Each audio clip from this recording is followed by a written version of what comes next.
Good evening, my brother. Good evening, good evening, good evening. What's going on, Dr. Edward Woods the third? How you doing, my brother?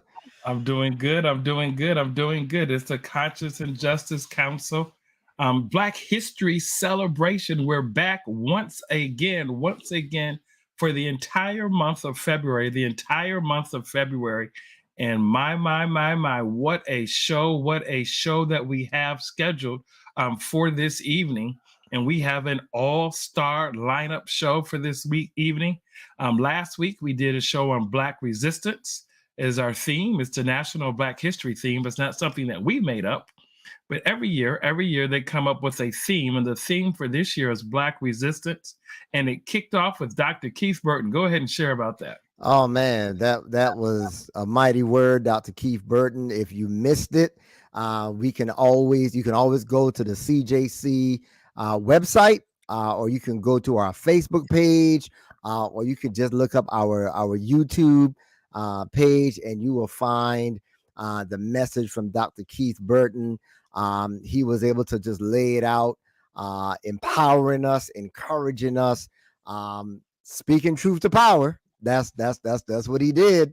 But we were blessed tremendously. It was a tough word. Some parts of it was a tough word. We dealt with sometimes how he dealt with how sometimes even in our history we enslaved ourselves. Not all skin folk are kinfolk. And he just called it like it was, and then held us to a higher standard. How we also need to be holding one another accountable, as we talked a little bit as well about the incident down there in Memphis, Tennessee, with Tyree Nichols, man. And so we're praying for justice, not just in that situation, but all situations that we run up against. But tonight, man, we're gonna chop it up. We've got some great guests that are with us, and we're gonna talk about Black wealth. And so let's say a word of, well, should we Oh, yeah. pray and get started? Let's say a word of prayer gets started. But for our listening audience, go Yeah. out and tell your friends. Go out and tell your friends. Tell everybody to come to the Conscience and Justice Council. You can watch us on our Facebook page or YouTube channel. But we're about to drop a wealth of knowledge tonight with Wow. our guests. All right, Pastor Josiah, please offer prayer. All right, let's pray, everybody. Father God, thank you so much for the opportunity we have once again to encourage and empower our people. Lord, I pray that you'll be with the guests who have joined us. We know that some guests may not be able to make it. We pray for them as well, and pray that all will be well with them and their families. Continue to bless us tonight. Send your spirit down, and may what we've heard and may what we see and experience, Lord, be a blessing to us. And may we share with others as well. In Jesus' name, we pray that all God's children said amen and amen. We want everybody to be digital evangelists tonight before Elder Woods the third shares the introductions of those who are with us. We want you to go ahead and share what you have. Share your link. Share it on Facebook with your friends and family. Share it on YouTube, whatever space you're in. If you're a pastor watching online, feel free to share with your church family. If you're a conference administrator, go ahead and share that thing with your pastors, with your churches. We want everybody, all of our people, to be blessed tonight by what will take place and in this space. All right, Edward Woods, go ahead and share with us, man, who the guests that we've got on tonight. Well, we got a dean emeritus in the house. It's talking Hey. about having a dean emeritus. That means they've been Amen. teaching for so long, so well, for so Oh, long, oh, and they oh. gave them a stature where they said, you know what? We ain't gonna find anybody better. So let's make it a legacy. And we have Dr. Linda L. Ammons from Las Vegas, Nevada. And she's Well, going good to give evening. us a historical aspect of Black wealth. But she's a legal scholar, so there's going to be some legal things Woo. teased in there. Oh, But yes. she dropped the knowledge so hard, I couldn't take notes. I just had to listen and say amen and thank you. So I'm going to let her do her thing in her own way with regards to this. And Dr. Ammons, once again, thank you for being with us and coming on with us. And we're going to back out the way and let you go ahead and talk about Black wealth from a historical perspective. Well, first of all, I want to say thank you to the Woods Josiah team for inviting me to participate in this evening. And all emeritus means is that you're old. That's all. And get out the way. But it's a pleasure to be here this evening to talk to you about this topic. Although this isn't a topic that makes me very happy, considering where we are at this stage in 2023. So I'm always wanting to know, well, how did we get to where we are? And most of us know that we came to this country as property. And so now what we're trying to do, property as we were defined as a people, are trying to get property, that which we are entitled to, and that we have been denied. Wealth is based on property. It's just as simple as that. During the enslavement era, although a few blacks were freed, and some of the freed helped in the Underground Railroad, particularly northern free African Americans. But at that time, in 1863, the enslaved were worth $3 billion. That's not an M, that's a B, $billion. And if you just think about it, African Americans created wealth for this country and their masters for 246 years. And I don't have time to go through all of it because I've only got 5 minutes. So let me just speed ahead. So chronologically, we've got the Civil War. And during the Civil War, 200,000 Black men fought in the Civil War. Special Order 15, the 40 acres and a mule, was only in effect for 1 year. That was the property redistribution that was supposed to happen, and it only happened to a few. Well, actually about 3 or 4 days after Johnson signed that order, he was assassinated. After Abraham Lincoln signed that order, he was assassinated. And Johnson came into the Oval Office as president, and he immediately reversed it, which meant thousands of blacks were evicted from their lands, those who got some land. Then we go to the era of debt peonage, from sharecropping, prison labor for the tiniest infraction. By 1877, the North gets tired of Reconstruction and withdraws from the South. We have the Black Codes. And in the 1890s, the elite whites want to strip blacks of their citizenship. In 1896, we have Plessy versus Ferguson, which is a separate but equal in the Jim Crow area. But let me back up just a little bit. The HBCUs were created in 1837 with Cheney University, then the University of DC, Lincoln University, and then Wilberforce. And between that time and 1851, there was a league called the National Negro Business League, which was founded by Booker T. Washington.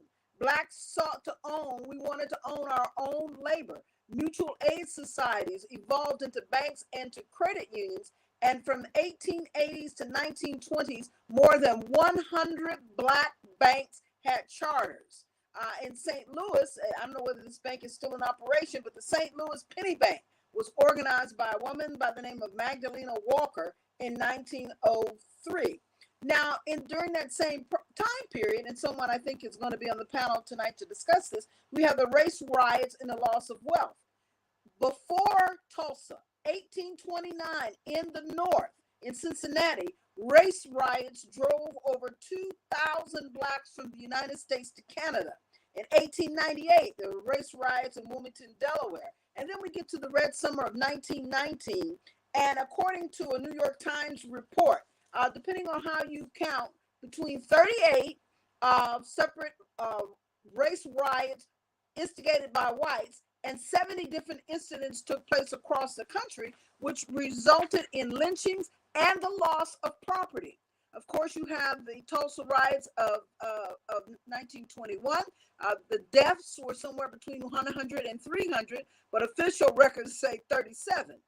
Individuals in family-owned households, the family-home households fell by 6.3%.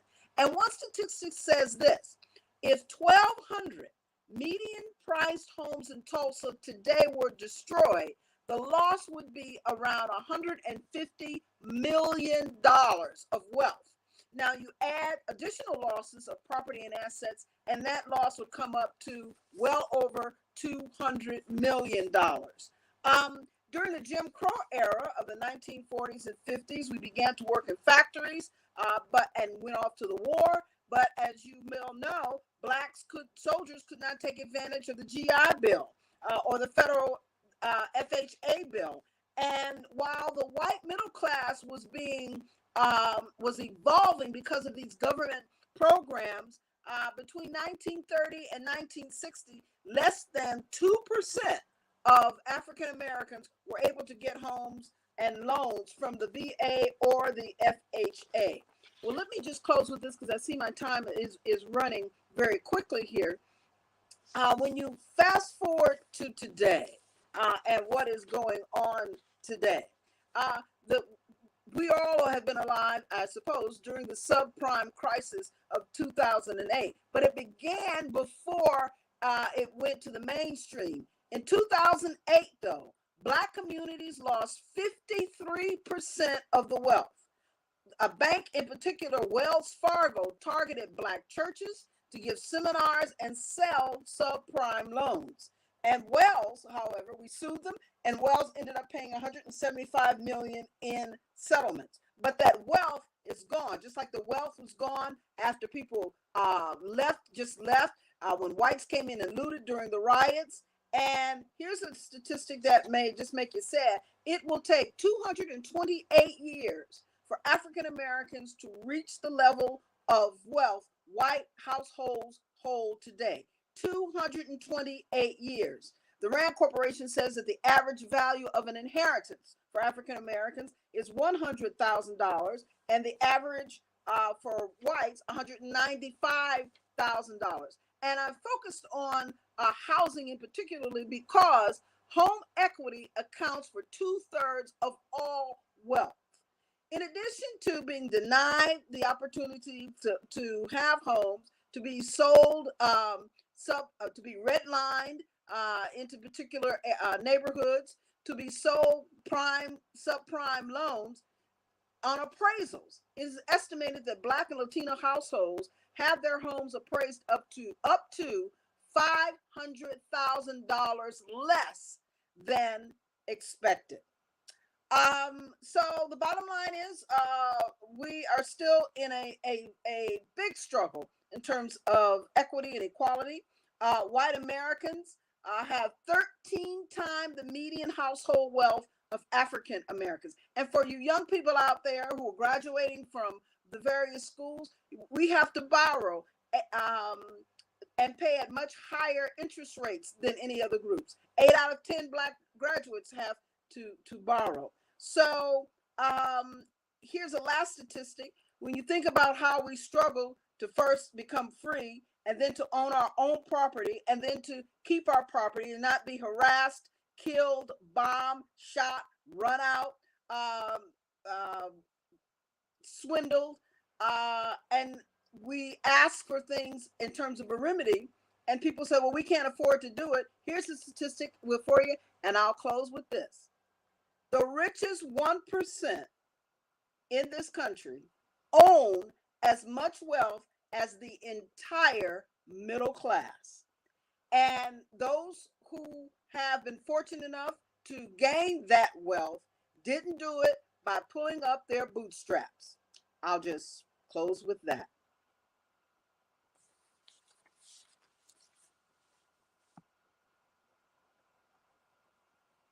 Wow. You're muted. Yeah, trying to let the dust settle. But that was a lot of information. We weren't going to cut you off. Oh no, you were done, so you could have kept going because you were running. But wow.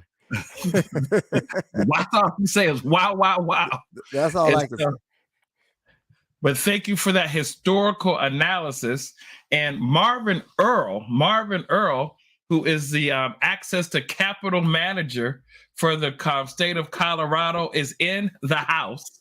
We had to chase him down because, usually somebody else is shopping, but it was him that was shopping. And he was the one that pushed us to do the show. And then I'm he not. can't I'm be not found. gonna say you just sent me the link, Ed. I'm gonna pretend like Well, this is all you can my say fault. that, but you had the link 3 hours ago, like everybody else. I got the email. But it's good Wow. that you're here, my brother. Turn your camera around the other way. Turn it the other way How so we about get a that? full. Is that There better? you go. Beautiful. And you're here to talk I to think us. that was outstanding. You having me come behind that home run hitter, Council Edmonds. She really laid out some great statistics, and they seem sort of uh, um, damaging. They seem sort of disparaging, but however, there is a light in the tunnel, and I want to speak about how we can just come out of this tunnel that she eloquently listed. You know, there are 9 regional conferences in our North American division. And I want you to know there's only one credit union, I think, that is in existence, and that is the one in Northeastern Conference, my home city, my home state, rather. If the millennials, if those who are emancipated, if those who truly want to exercise some Black wealth renaissance within the Adventist church, Excuse if me, we, brother Earl. We can just get your face right into the mic. I mean, how into the about that? camera. There How you about go. that? How about So that? come back a little bit so we can see you. How about that? Then put your head down a little. How about There you that? go. Perfect. Now, Is that perfect? All right. If we were to start a movement, which we can do, and impress upon our 9 regional conferences to begin a credit union, which would take less than $100,000 between 9 regional conferences and probably 2 million Black Adventists in this nation, we would have the #1 financial credit union in the world. We could jettison to that statistic immediately if that mentality was preached from the pulpits, from our campgrounds. That particular mentality is not being preached. And for another day and for another time, I'll give you my reasons why. But we can immediately address a lot of the percentage that our counselor Linda Edmonds talked about. We can jettison ourselves to one of the premier financial institutions in the country by creating our own credit union. It's faster and easier to create a credit union than it would be a bank. A CDFI, Community Development Financial Institution, is probably the second easiest. For some odd reason, that type of mentality has never been preached from the Black Adventist pulpit. That's one of the real killers of Black wealth. I'll tell you another thing.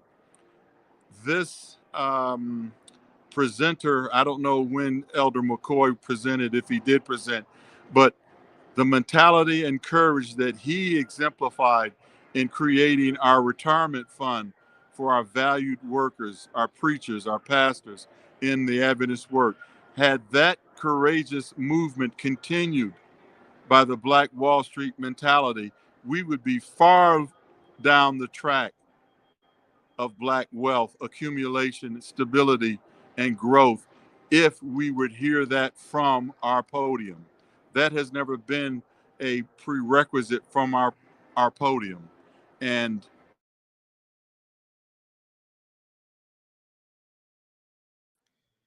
Sorry about that, ladies and gentlemen. We just had some having some technical difficulties with Marvin Earl's signal there, but hopefully you're still with us. And I have heard that sentiment shared as we wait for him to come back on.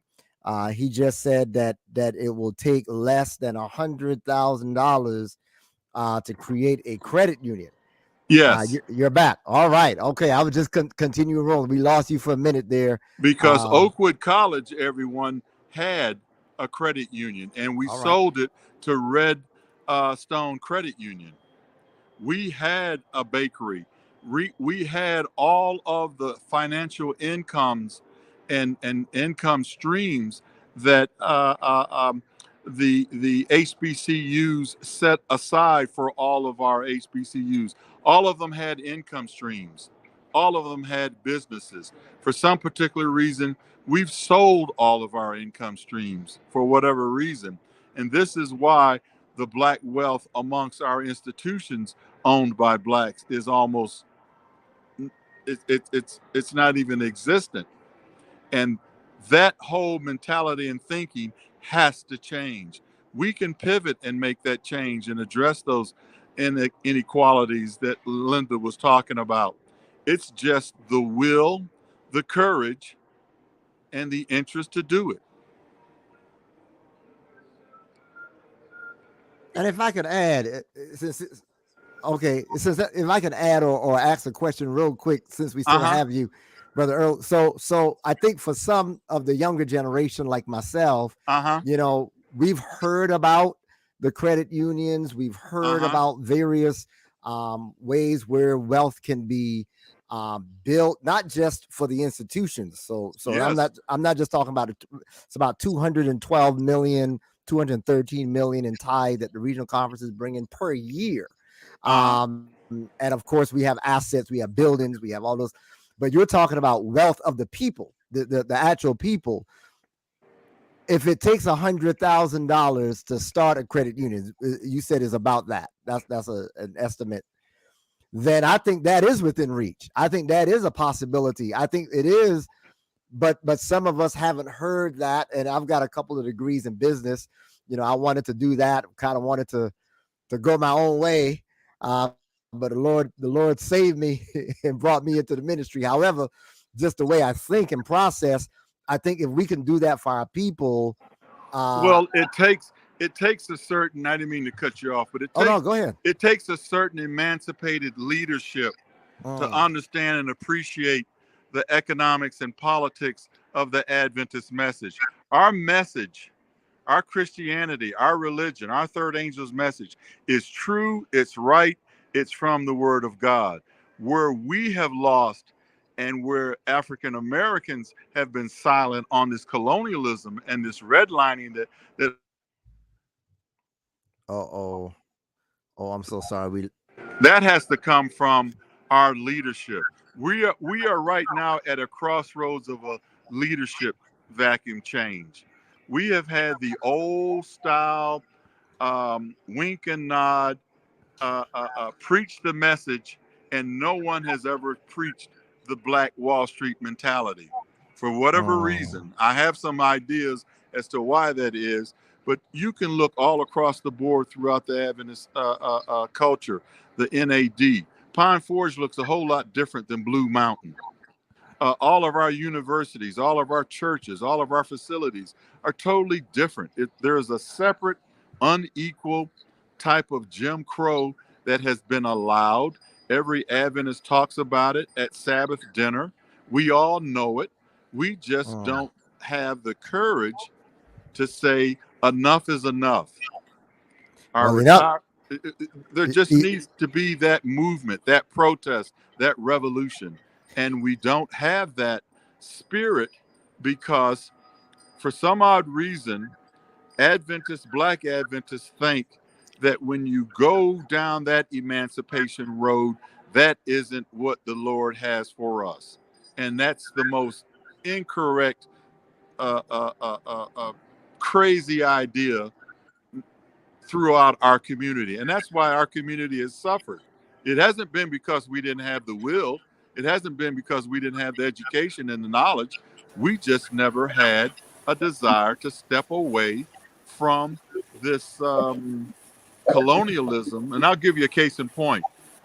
Pastor Carlton Bird. Pull your camera back again. There we go. Now Pastor Carlton Bird last year generated in tithes $14 million. First time ever in that conference history. But 44% of that money had to go to the general conference. This is why our church schools, our facilities, our buildings are in a deplorable, crumbling state, because we cannot return that investment back into our inner cities, back into our major academies, other than Oakwood Academy. That's why we don't have that return on investment. So the younger crowd, the millennial crowd, when they see that that's not happening, they're not going to pay tithe into a system where there's no return on investment. They'll go to a charter school. They'll go somewhere else. They'll come to alumni weekend and they'll participate, but they will not put into a system that is unequitable.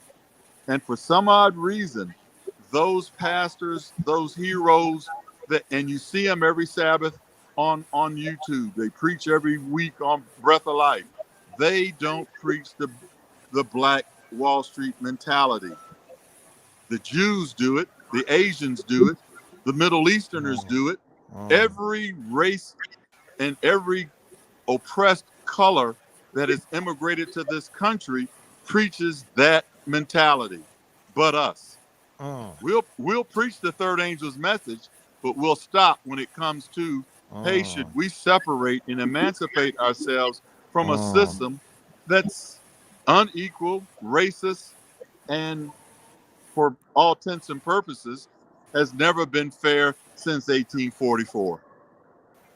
Well, there's a lot to unpack there, Brother Earl, that you shared. I know Dr. Ammons wanted to get back in, and I also want to bring in Dr. William T. Cox, who is the executive director of the Regional Retirement Plan, Yes. but also a former president, because we want to make sure we have some, how can I say, not just a lament, but also a resolution as to how do we get there.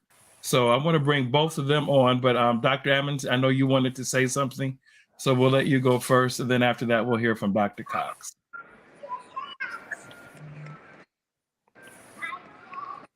Is someone to speak, or? Dr. Ammons is on mute. I'm not able to hear her sound. Okay. I'm sorry. I'm in the mall buying my wife a Valentine's gift. That's I'm all trying right. to stay married. That's all right. Well, we'll have Dr. Cox go while we wait for Dr. Ammons. Well, it's certainly a privilege and a pleasure to be here representing the Regional Conference Retirement Plan.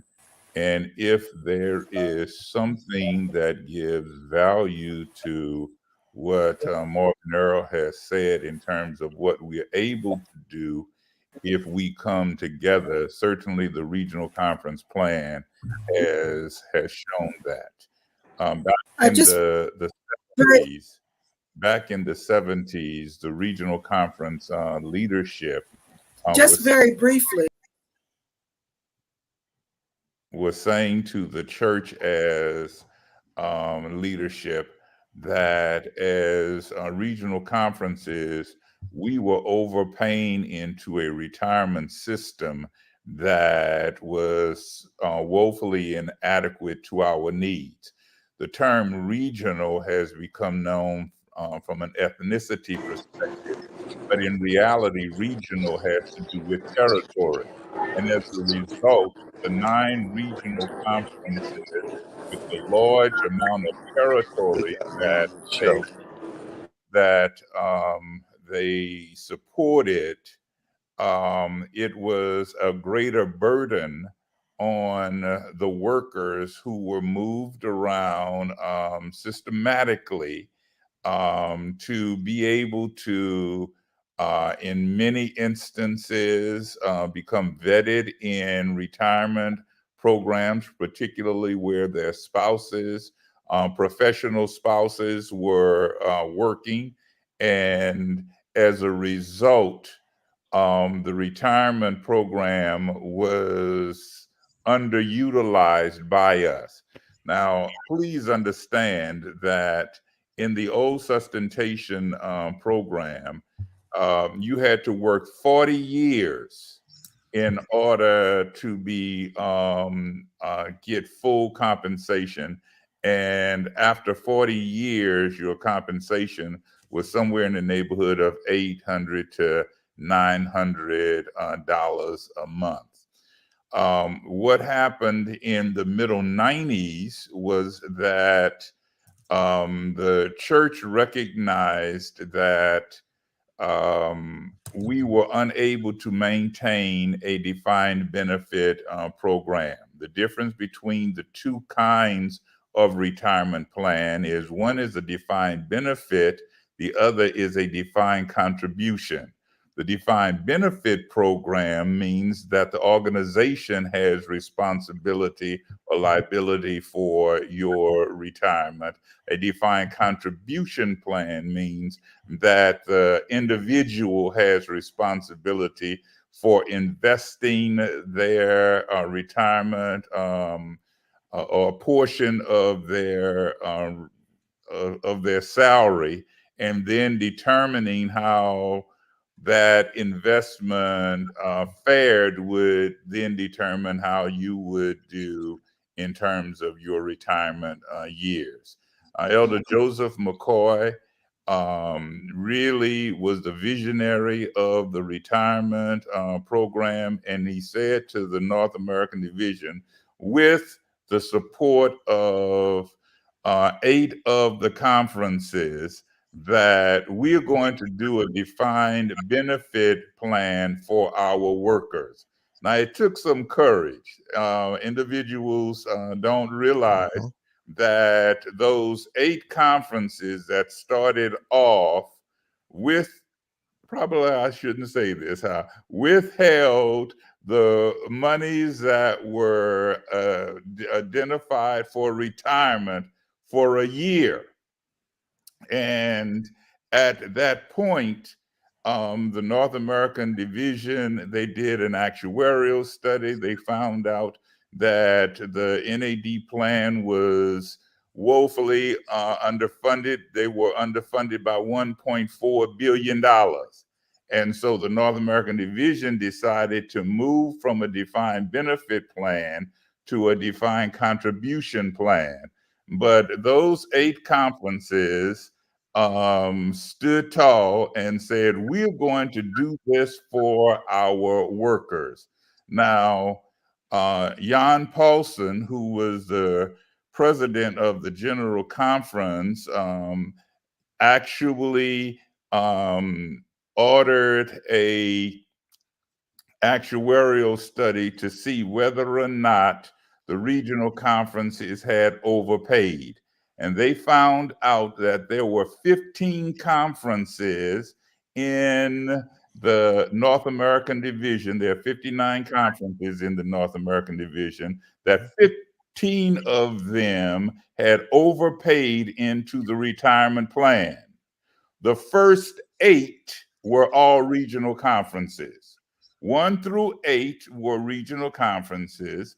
The 9th conference was Florida Conference, and the 15th conference was Northeastern Conference, which means that all 9 of the regional conferences had overpaid. And the leadership stuck together, decided that they were going to pool their funds. The North American Division says, if you do this, you're on your own. And they had the courage to do it.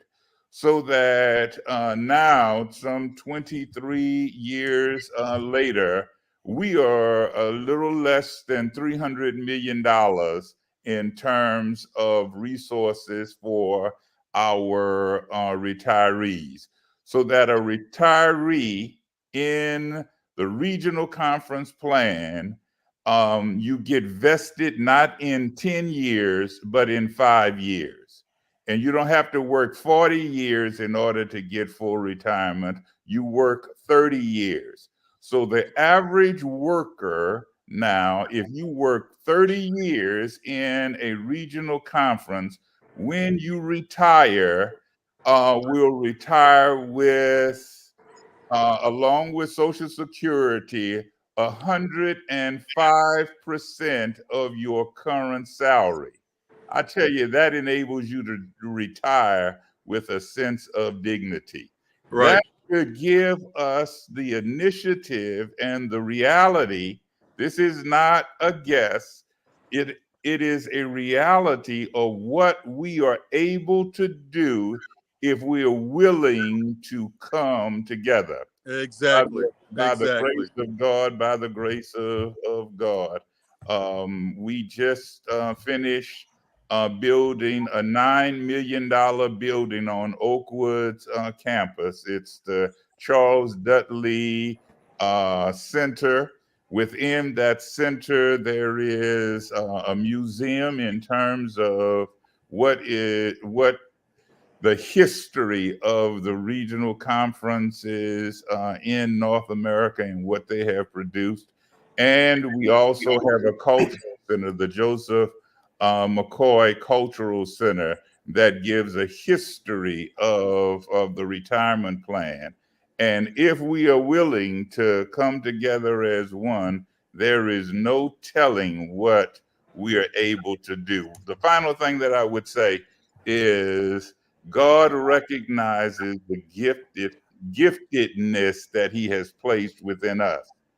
In Genesis, you hear the story of the Tower of Babel, and God comes down and sees what the individuals are doing and declares, if these people stay together, there is nothing they will not be able to accomplish. And so God, in order to thwart that option, changes the languages of individuals so that they weren't able to communicate accurately with one another. We are able to communicate accurately to one another. If we want to make change, we can make change. It's up to us to do it. Exactly. All right. Well, we have Daryl Thomas. I want to bring him on. Daryl Thomas is the president, founder, and CEO of Thomas Consultants in Memphis, Tennessee. And it was exciting when I went to visit the Church of God in Christ convention, along with the bishop of the African American Adventist Association, none other than Jesse Wilson himself, was at the Midnight Musical. We found out that the sound system that the Church of God in Christ used at the historic Mason Temple was done by Thomas Consultants. Matter of fact, Bishop Sheard himself, in comparing the sound system at Mason Temple versus the convention center, was proud to say we have a way better sound system. And he said wireless system. The wireless was better at the Mason Temple than the convention center. And that was because of D.K. Thomas Consultants, chairman and CEO. And then Daryl Thomas has been a long-time member of the Breath of Life Church, but also on the executive committee. And Daryl, if you can talk and address Marvin Earl's question that he ended with, and then come back on and tell us about Black wealth from your perspective, that would greatly appreciate it. Once again, thank you, brother, for being here this evening. Now, thank you. Happy Sabbath to everyone. Privileged to be here, and you know, I'm excited to come behind Dr. Linda, Marvin Earl, Dr. Cox. I'm a trustee as well of the. I'll start there with the retirement plan. Marvin, you were talking about there were some powerful things, and why don't we come together? That's how Steelers do, Daryl. You know that. That's right. But my thing, Marvin, I'll give you all some personal examples that hopefully will inspire young people who are watching this. You know, you talk about starting our own financial institution. I'm a big believer in that. Yes. Back in Memphis in 1946, Dr. Walker, J. Walker, he was a physician, started Tri-State Bank and Universal Life Insurance, which was the largest Black insurance company in the nation at the time. And I was fortunate to do business. To this day, I still bank with. It's now Liberty Bank. Liberty out of New Orleans bought Tri-State Bank, and Liberty is, I think they about $1 billion in assets, about the largest Black bank. But in 1990, we started another bank, and one of your own, me, Daryl Thomas, we put $5 million and started a state bank called Memphis First Community Bank. And today, in 2023, that bank is $26 billion. And I'm a part of that bank. It's called Simmons Bank now. Very large bank, but it goes to show when Black people come together. Yes. These people are not Seventh-day Adventists. You know, they're believers, When we come together, there's nothing we can't do.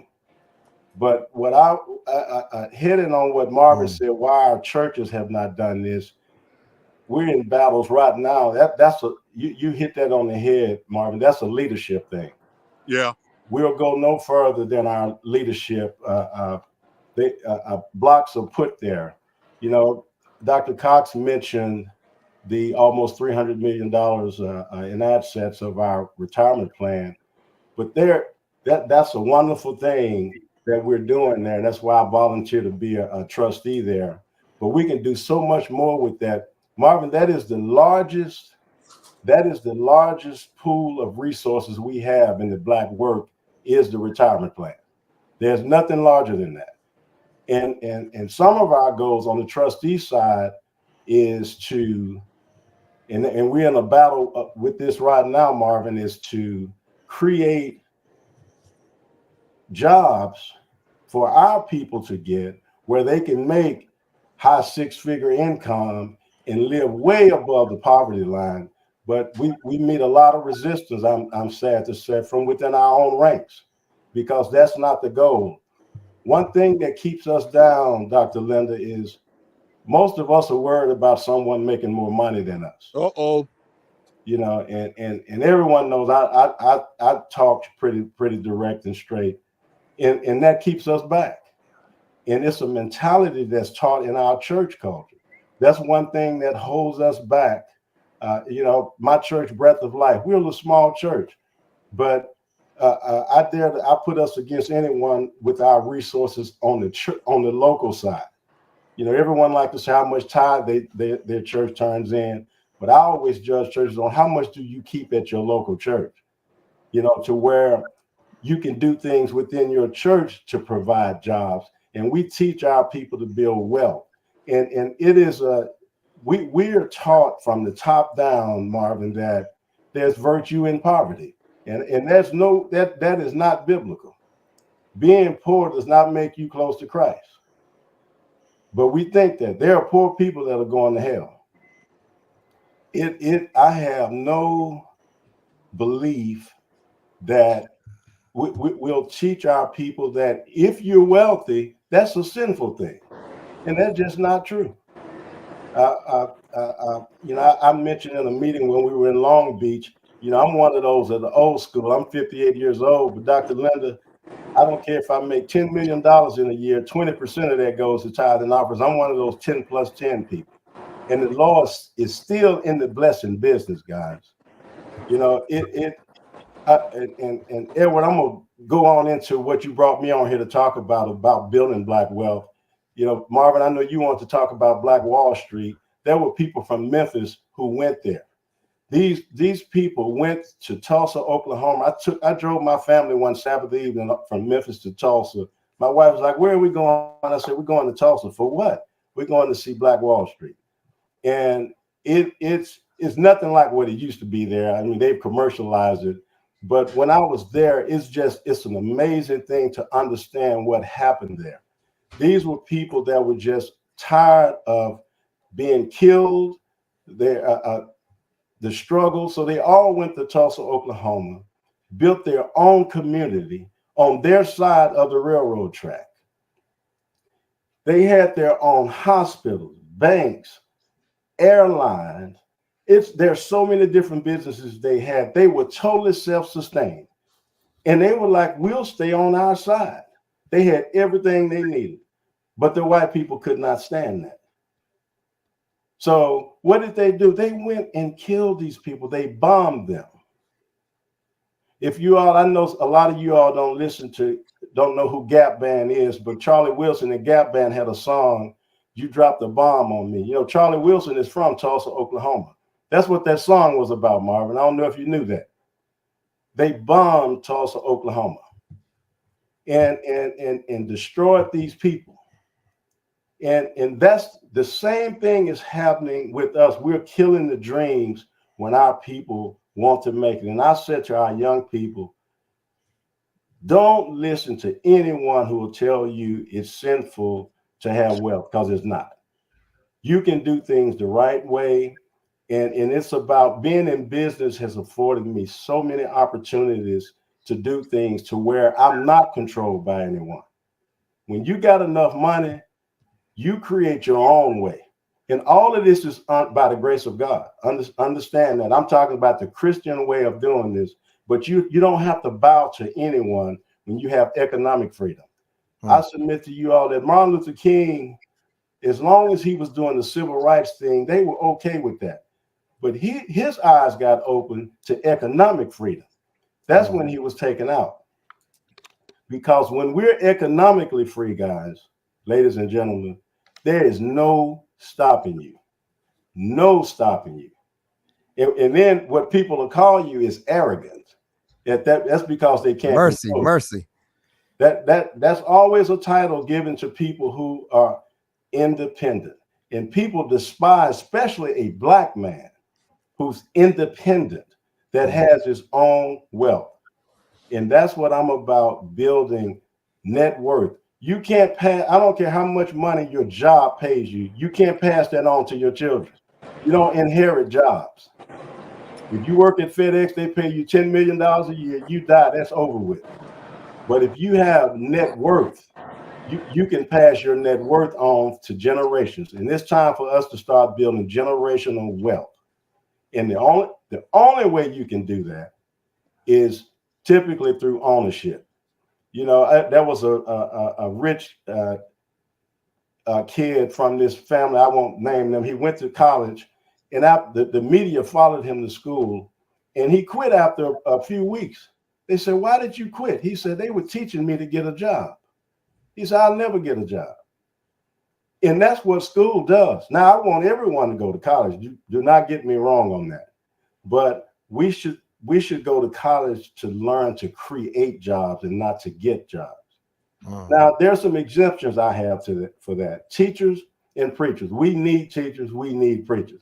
And that's why anyone that knows me on the South Central Conference Executive Committee, I fight.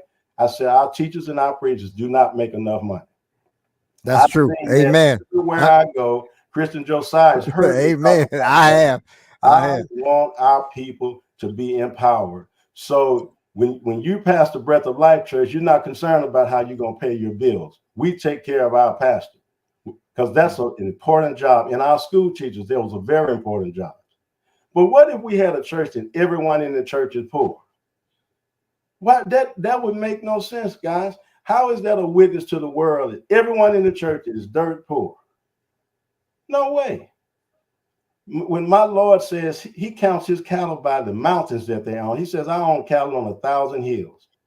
There is nothing I believe that our young people cannot do. There's nothing I cannot do. And I think big, you know, I'm one of those who believe, Marvin, that Jesus was a Black man, that Adam and Eve were Black people. So we're royalty. So because of that, I respect Dr. Cox. I respect Josiah. I respect Woody. I respect Dr. Linda. We won't kill each other when we understand who we really are. You know, I have a passion about that. You know, and wealth. You know, I'm blessed. Being in business, Woody, has afforded me. I've shown you some things when we sat down to talk. Have built assisted living centers. One of them right there in Huntsville, and these are high-end assisted living centers. You know, that people have to pay serious money to be in. A Seventh-day Adventist Black man is invested in these type of projects. That's building generational wealth. I can lay in bed and still get paid. That passive income, we have to get to that point. Even if you're a preacher, you don't have to. You can have other sources of revenue. But we don't teach that. There are so many things that we can do. And that's one of the things that I'm fighting for with our retirement plan from the trustee point of view, is to use those funds, leverage that to build an institution that can employ our people. But I'm sad to say that dream, that's not the goal of our current leadership in our church. I'm not picking on Elder Cox. This is a mentality in our church. White people want us silent. As long as what they call getting along is they control the money, then I don't care anything about us, what you all do, as long as we control the money. That's just the reality, you all. And I've heard our leaders say, well, the Lord wouldn't want us to do. You all, they use Jesus to keep us down. Mercy. We got to stop doing that. And I'm not afraid to say it.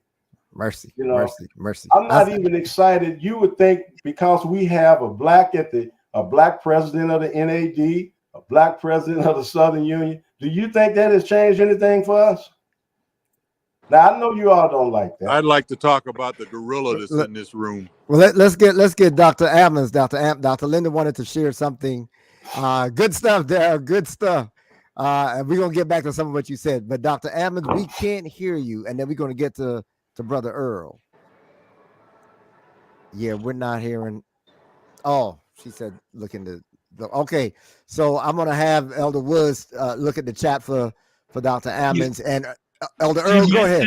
Elaine, Arkansas is another example of destroyed black wealth. Yes. Can anybody speak to that? What? Say that again. Elaine, Arkansas. Elaine, Arkansas is another example of destroyed black wealth. Does anyone know what happened in Elaine, Arkansas? Yes. But I would really like to change the discussion.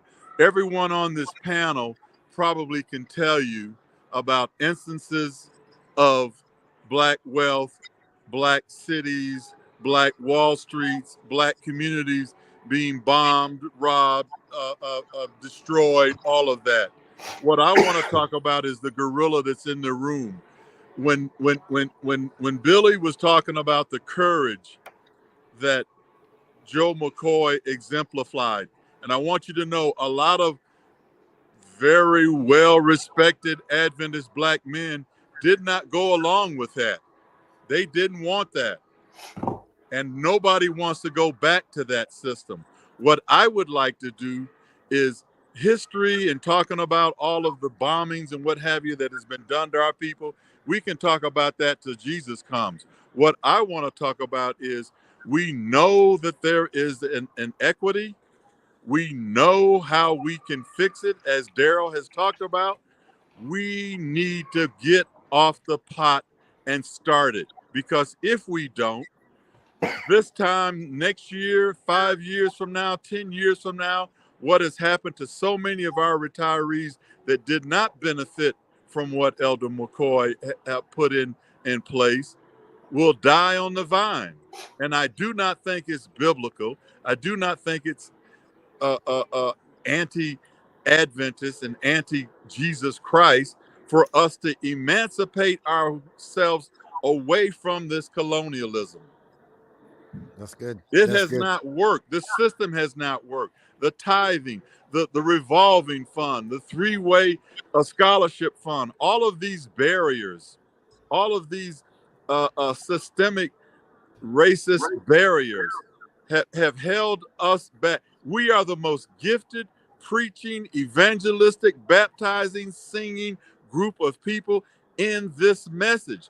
If we emancipated ourselves from that, we would have far more than what Billy was talking about we just built and constructed. We would be so far down the road, but someone in the pulpit, someone over there in Silver Springs, Maryland, has convinced our leadership and our thinking that this is not what the Lord wants for us.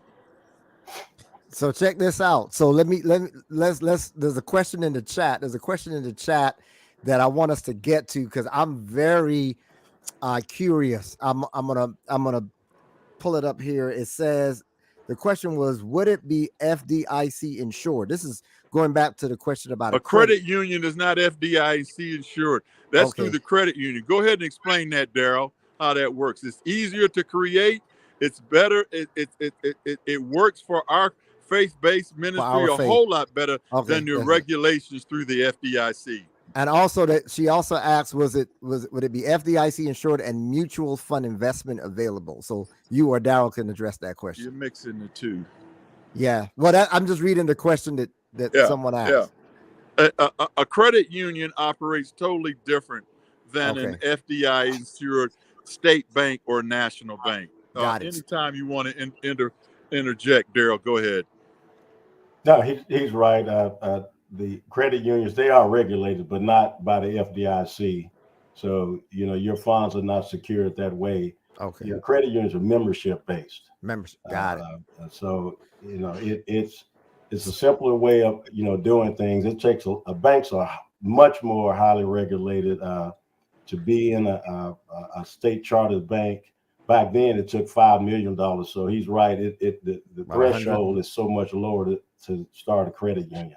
So the 100,000 is like seed money, and then you get membership. Yeah, exactly. That gentleman, that I'm not the brightest person on the panel, but that doesn't sound too hard. That doesn't, at least to me, that the numbers don't lie and make sense. I'm gonna go back to something quickly that Darryl mentioned. Here in Colorado, the Congolese and Senegalese people from the Sudan started a credit union, and they are now making loans where they don't charge interest to their members. Come on now. Okay. So let me push it a little bit more, because Darryl mentioned whether it be leadership that may not have the vision. I know that when they were starting in 2000 with the retirement plan, they came together. A lot of our leaders, they put their heads together. They pounded out what that vision would look like.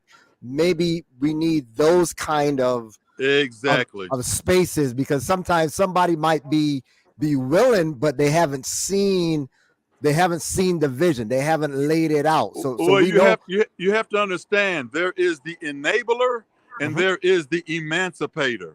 Okay. Both of them are black. There's one that enables the system, and then there's one that will emancipate that system.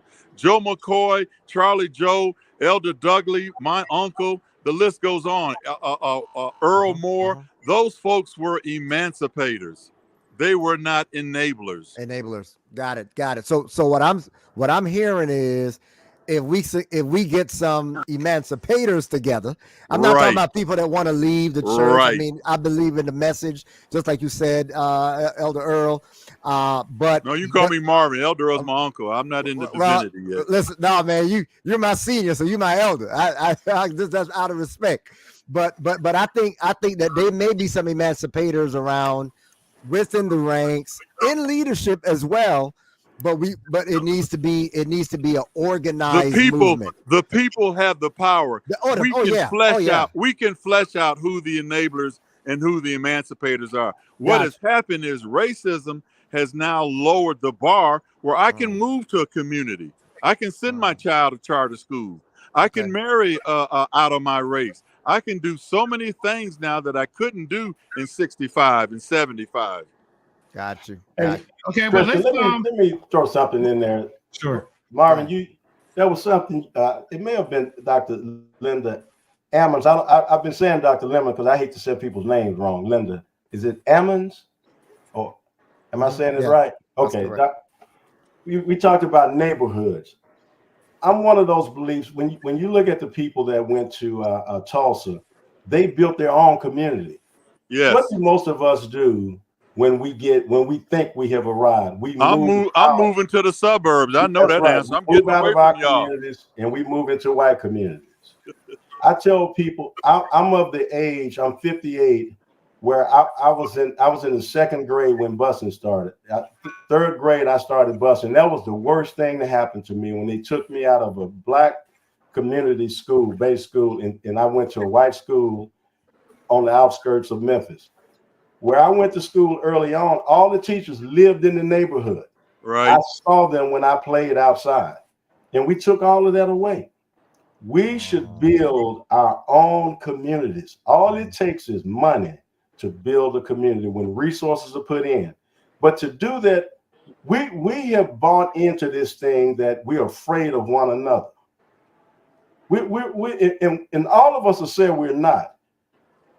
And we're afraid of ourselves. I'm not afraid of black people. Josiah, I have more confidence in you than I do your white counterpart. We are brilliant people. Oh, praise God. Okay.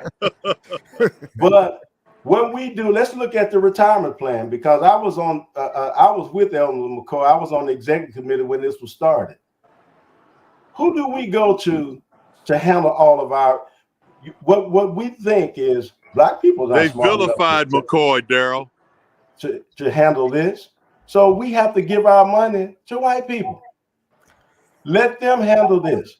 I'm just calling it like it is. And I'm a Seventh-day Adventist Christian, by the way. And I'm not, because I love us don't mean I hate white people. That is not the case. I love all people. But I am a believer in taking, one of my white friends asked me, in Memphis, we have a powerful black business director. He said, why do you all have to have a black business director? I said, well, you all had the yellow pages. I said, this is for us, for our people to do business with our own people. But my thing is, we don't think we're smart enough to put our funds, and we manage our own funds, you all. We don't think we're smart enough. Do you know of the black banks? I mentioned Liberty Bank, one of the largest in the nation. They're only $1 billion. We started our bank in 1990. It's over 26 billion now. It's because it's not a black bank. What are you eating, Dan? Our people do not trust. We've been taught not to believe in, and Marvin, that would be one of the challenges that you would have with starting a credit union. Our people won't utilize it because we're not taught that way. We got to start teaching kids, young folk. They have to see black enterprise. They have to see us doing positive things, creating jobs. The young people at my church, we have several entrepreneurs at our church. So they see this. They know, man, when I grow up, I want to be a barber. But I want to build a serious barbershop where I got several locations in multiple states. We're teaching them that way. When you have that, then Josiah, your church, your conference won't have any problems with revenue then. I got you. I got it. Dr. Cox, you've heard a lot. You've been a president of Allegheny West. You're the executive director of the Regional Retirement Plan. What will it take for us to come together? Unity. What's the retirement plan? What will it take for us to come together for credit unions or any other avenues? You know, how do we get that unity to make that happen? And as you know, Dr. Cox, you know, there was a lot of unity at the beginning of regional conferences. You know, we asked for integration, we got segregation, but women, and such as Sister Justice, Dr. Eva B. Dykes, you know, were a part of that committee that addressed the concerns.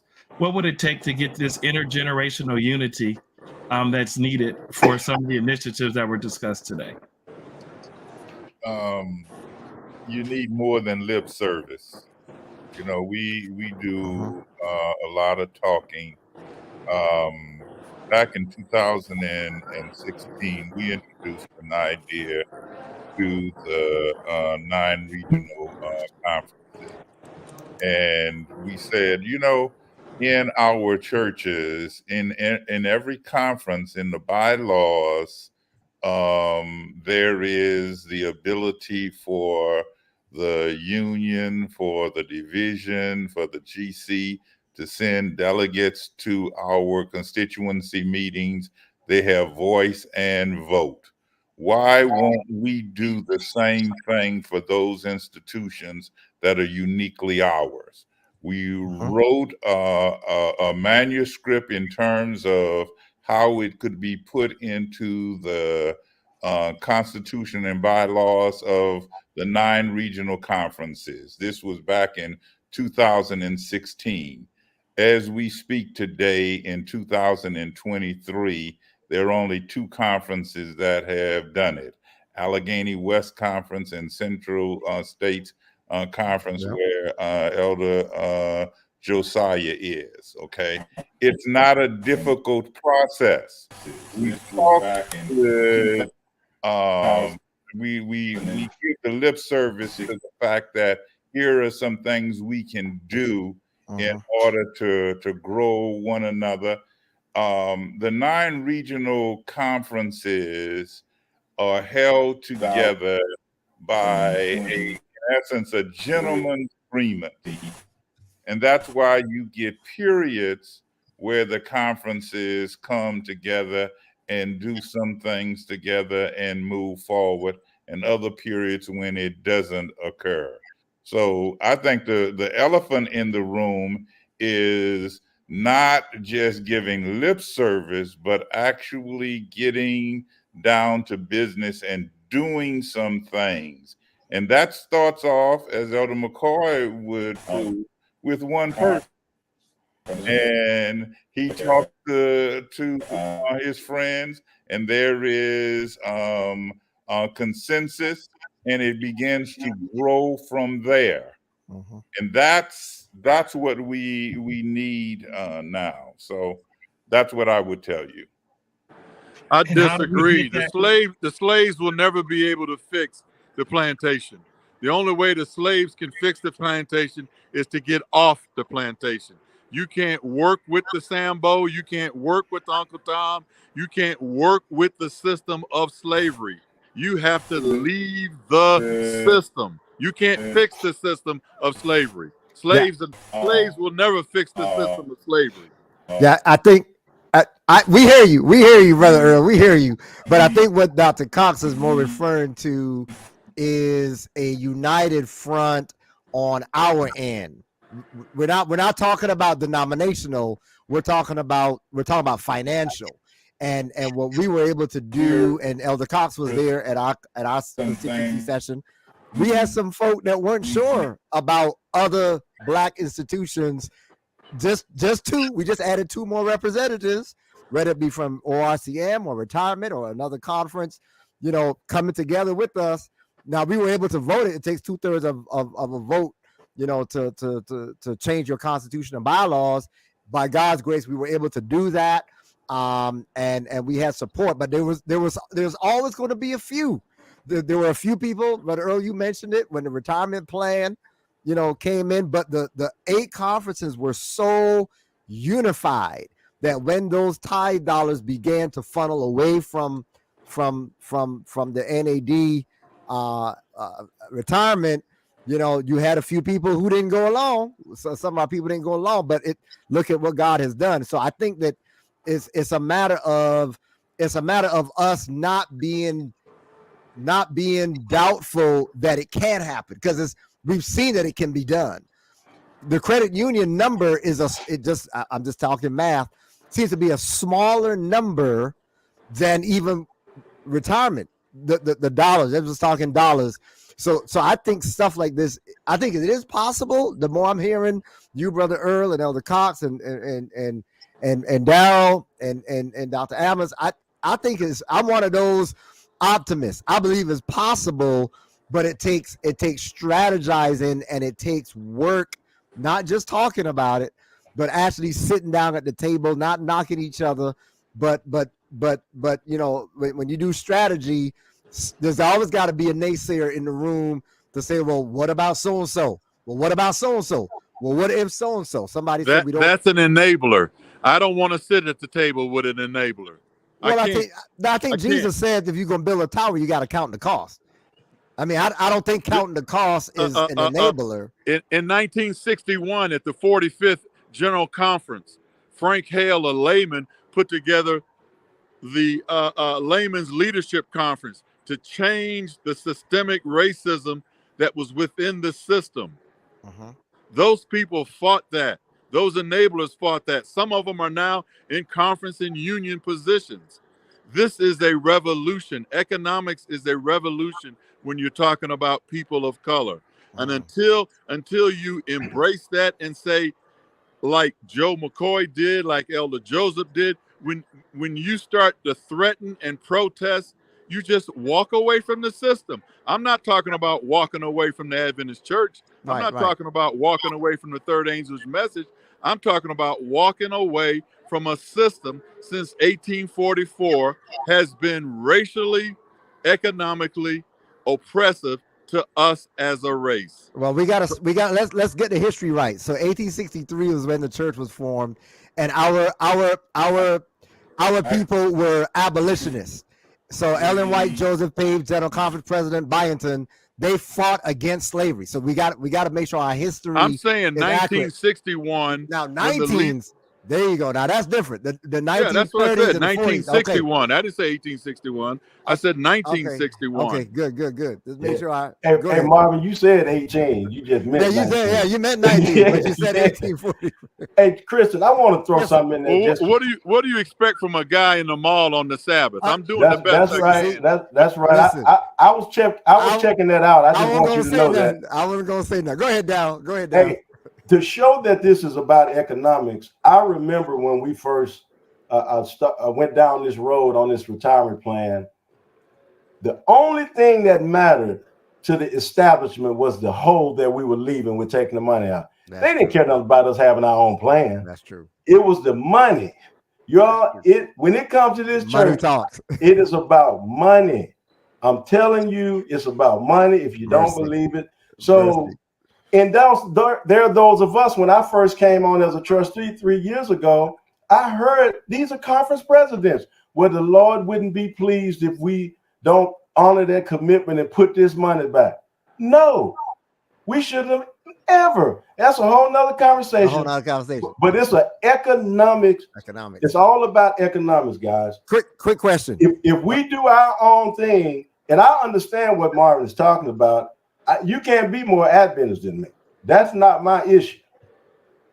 But my thing is, we should control our own destiny more than we do. Drop the mic. I'm done. Have our own NAD, Negro Adventist delegation. It is, when I see what we're doing, man, we're missing the boat with that. We don't even own Breath of Life. Can you imagine if those great preachers that are preaching in Breath of Life, if they were to step out on faith, we would have the most powerful breath of life in the world. Somebody got a question for you. We hear you. So there's a question in the chat, and we don't have a lot of time. We went over our time, but this is a really good conversation. Somebody in the chat asked a question, but I want to follow up on another question. It says, will the GC, it kind of went away from my screen. The question was, will the GC, that's it, be over a credit union if the regional conferences start one? My question was actually regarding revolving funds. So if somebody can ask that question, I don't think the GC has anything to do with us. If we start a credit union, they don't have any jurisdiction over that. And I'm a policy guy, I'm a secretary, so I can follow up on that. I don't think that'll be an issue.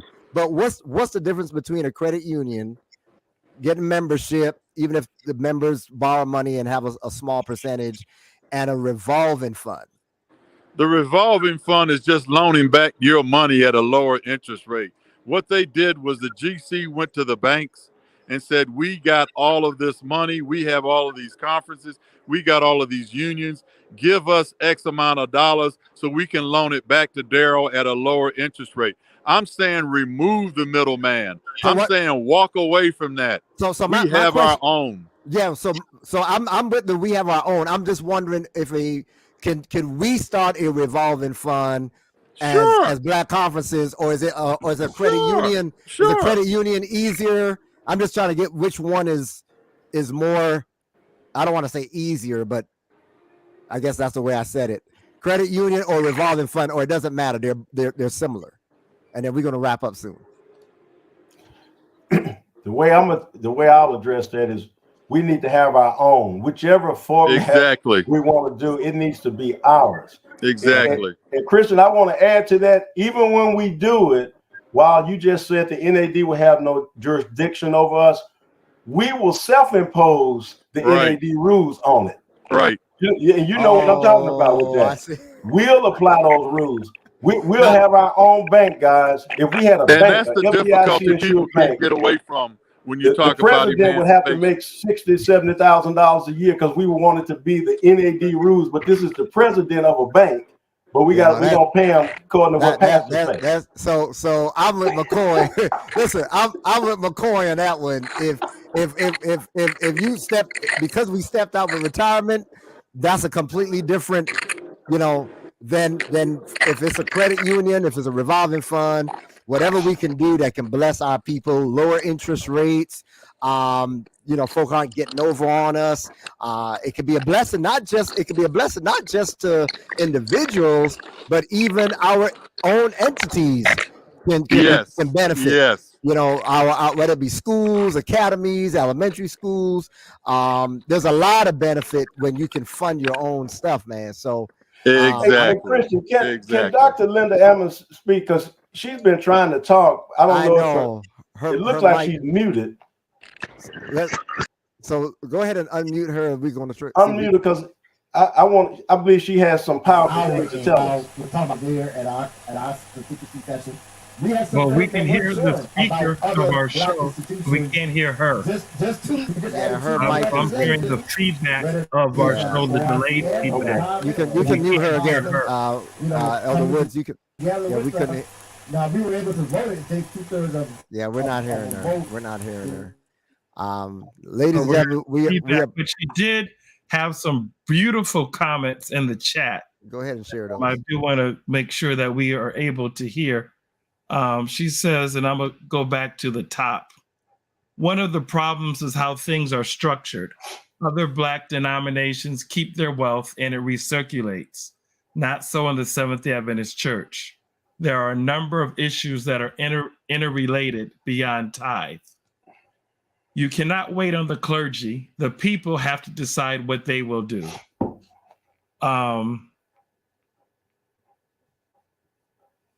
We have done a lot more historically with a lot less. What has to happen has to be a sound strategy for how to increase wealth for our communities. It is a multi-tiered problem. The retirement plan is wonderful for pastors, but our communities are more than just the church workers. Black churches have had credit unions for years. You need to research it. The revolving fund is now a private system via the Seventh-day Adventist Church. A credit union is much more than that. Let's see.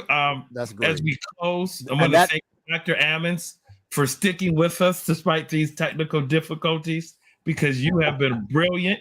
You got us started, and you've done a phenomenal job. And one of the things I do want to talk about, Dr. Cox and Brother Darrell, before we close out, the retirement plan, we keep hearing about it for workers and for pastors. It's been great. But what's the next step beyond the retirement plan to help the lay people, to help the church members? And when do you see that happening? And how can we get more lay people engaged as a part of that process? Dr. Cox, and we'll close with Brother Darrell. Well, we have expanded the retirement plan to embrace local hires. So local hires within our churches, there are categories that individuals within our churches are now able to access. One of the challenges that the North American Division faced in terms of creating a large deficit was that the conferences were the only ones putting into the retirement plan. The union would put individuals into the plan, but they were not putting resources. The North American Division would put individuals into the retirement plan, but no resources. The General Conference would put individuals into the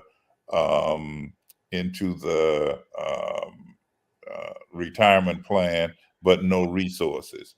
And so there has to be intentionality, actuarial studies to make sure that as we are growing, we are financially able to handle the liabilities that are placed upon the plan. And that's what we are seeking to do right now.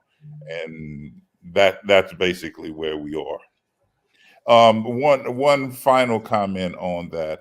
It is very possible, and this is a part of a trustee question, because the trustees determine, for the most part, how investments are made.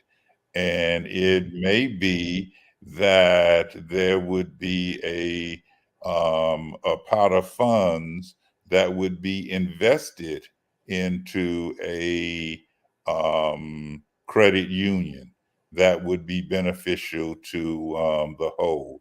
But that's a thought that would have to be researched and developed.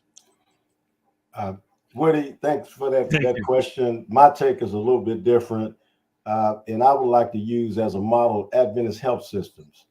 That's one of the only ones that we can, point to, and their salaries. They hire Adventists. I know people who work there, and I always focus on the chairman and CEO who retired years ago, the one that I knew. But Woody, he retired with his annual salary for life, and I'm sure there'll be cost of living adjustments with that, 800 and some thousand a year. See, I have no problem with that. I see the opportunity where that can benefit our community at large when our kids go to Oakwood or Andrews, whatever school they go to get their degrees. Man, I want to go to Huntsville and work for this regional conference retirement plan or the trustees, because that's where the action is. They have created positions that I can move my family there. I can build me a home. We can build communities and have a mecca for us. We don't have, this is the only opportunity, guys, we have to do this. And we're getting some serious resistance on this, but I'll never change, from my goals. I mean, because I'm doing it in Memphis, in other places. I mean, everyone in my office makes way above a living wage. You can call any of them and ask them. They all live on their own and do very well. They can own homes if they choose to, but that shouldn't even be a choice. You shouldn't have to say, well, do I eat or do I do this? We have an opportunity. First, we're going to take care of the retirees. That's the first thing. Make sure that fund is whole. But while we're doing that, we have an opportunity to create a system that will pay very well outside of church and denominational pay, because the church can't attract the quality of people that I'm talking about. And they're just, I wouldn't even consider working for the church if I had to provide for a family. There's nothing within our church structure that would pay enough money to provide the lifestyle that I've been blessed to live. Nothing. I'm at my beach home down on the Gulf Coast. There's no way in the world I can afford to do that. But what I did see is where the white Adventists retired, they could live in country clubs. Our guys had to go on a welfare, and that's a problem for me, because I don't want that for Dr. Cox and for Kristen Josiah. I love you guys, and I want you to retire with dignity. I want to retire right where you are. That's what I want. And man, Yes, call sir. me naive. I want everybody to do well, and I believe that's not pie in the sky. Those who want to do well should have the opportunity to do it, and that's my goal. And no one's gonna kill that dream. Dr. Evans, I think we can hear you. Go ahead. You can finally hear me? Yes, ma'am. Yes.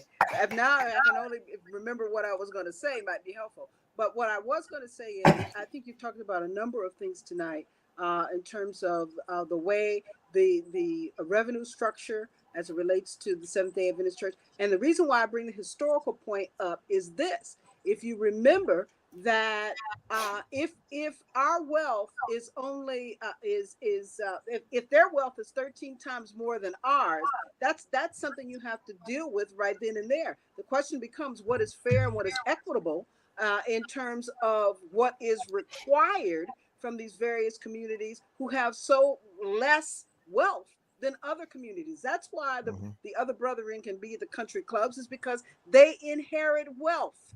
Historically, we have not been able to do that. And in addition to understanding that it's really the people, when you look at people who are wealthy in this country, they're not people who are working for other folk. They're people who own things. And so, and education is very important. They educate and then they own. That's how you get wealth. But you also have to unravel the morass as it relates to not only in the larger society in terms of Black wealth, but what happens within the church and what we're asking people to do in terms of supporting our particular church structures. One of the things, and I'll be very quick, that I've noticed in terms of across the board is that African Americans in general and Seventh-day Adventist African Americans in specific really don't understand as much as we should about philanthropy and what it takes to be philanthropic, and not only in terms of giving, but stewarding those gifts so that they turn into investments that have perpetuity, not only for our individual families, but for institutions. All of those things need to be taught. They don't just happen through happenstance.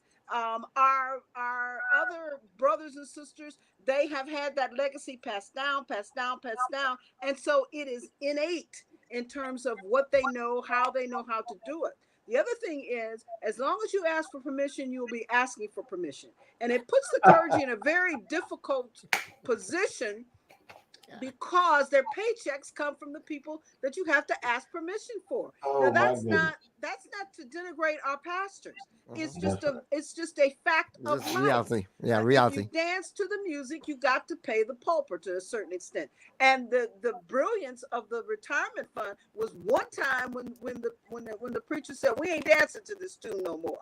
But that was very bold and courageous. I don't know in these days and time whether you have the clergy constituency in terms of other going beyond that. And maybe you don't need it. As I said before, movements happen basically by the people. You don't wait necessarily on you hope your leadership is out leading you, but if they ain't, then the people need to give the leadership help in terms of what it is that we need to do. And that's a much bigger, broader conversation that needs to take multi-layered conversation as it relates to economics, beginning with how our church is set up in terms of the economics of who pays what and when. You've done it the first out of the chute with the retirement fund. That is a prime example of what can be done and the analysis that was done to get that done. Now the next step is, from my perspective as a lay person, what are we doing in the communities, not only for our community, but for people within our church communities? Here's a question I always ask. If the churches were to disappear off the corner from wherever we are, would anybody really care? Mm-hmm. And we have examples, not necessarily in our denomination. If we do, I'm just not aware of them. But we have examples of Black churches all around the country who have done things to kind of undergird their economic base. Now, again, I do understand they get to keep it all, so that makes a difference. So those are just some of the things that I wanted to be able to say. You have to correctly analyze the question before you provide an answer. If you don't analyze it correctly, you'll get the wrong answer. And that's what we need to do. And I'm glad for this opportunity to do the analysis. Now we need to get to work. And Kristen, I want to respond to one thing. Dr. Ammons, I can sum up what you just said as I ask people, do you sign the front of the check or the back of it? All right. That's right. That's right. That's right. Well, ladies and gentlemen, we've got some great people here today that have dropped some knowledge, and he summed it up very practically. If you want to create wealth, all I got to ask you, do you sign the front of the check or do you sign the back of the check? Drop the mic. We want to thank Dr. William T. Cox Sr., the Executive Director of the Regional Retirement Plan, for coming on. We want to thank Dr. Linda L. Ammons, the Dean Emeritus of Widener University in Las Vegas, Nevada, and perseverance. She showed mightily, but she was ready, she was prepared, and she was excellent. We want to thank Dr. Faba Kwesi for introducing our new sister for the Conscience and Justice Council, because we're going to come back and get her again. Oh, yeah. Oh, no. We're going to use her. She was fantastic. Yeah. Want to thank Marvin Earl, wherever he was, for honoring his commitment to coming on and sharing what he had to share. But we want to thank him. And last but not least, we want to thank Daryl K. Thomas. Yes, Yes. sir. Powers Consulting in Memphis, Tennessee, for coming and just being direct. You know, that's what our young people like. Someone That's that's going it, to be man. direct and That's tell it. it like it is. And you definitely did that. And then last but not least, my partner in crime, our co-host, our CJC secretary, Elder Christian I Josiah. still got a job. I being still here. got a job. I Still still got a job. And we just they kicked me out yet. oh, you still have a job. And we just want everybody to know next week, I repeat, next week, Pastor Jerome Hurst, who's our CJC vice chairperson, has recruited Pastor Marvin McNichol, the interim regional executive minister for the Cleveland Baptist Association, to be with us next week. You're not going to want to miss this. You're not going to want to miss this powerful preacher that will be speaking next week. Pastor Marvin McNichol, interim regional executive minister for the Cleveland Baptist Association. And then 2 weeks from today, we're going to analyze the book from the authors, A House on Fire, A House on Fire. It was edited by Dr. Maury Jackson and Nathan Brown. And we'll also have some of the writers. Our colleague, Dr. Zach Plantek, will be hosting that show. So once again, every Friday night, the Conscience and Justice Council is celebrating Black history, adopting the theme Black resistance. And we did it today with Black Wealth. We did it last week with Dr. Burton. And we have two more, I repeat, two more shows to go. Once again, thank you so much for being with us. Thank you to our guests. Have a happy Sabbath. And if you want to go back and hear this broadcast or any broadcast of the Conscience and Justice Council, we invite you to go to our YouTube channel or our Facebook page. Matter of fact, subscribe to our YouTube channel so every time we come on, you'll get notified. God bless you and have a wonderful evening. Thank you again. Thank you.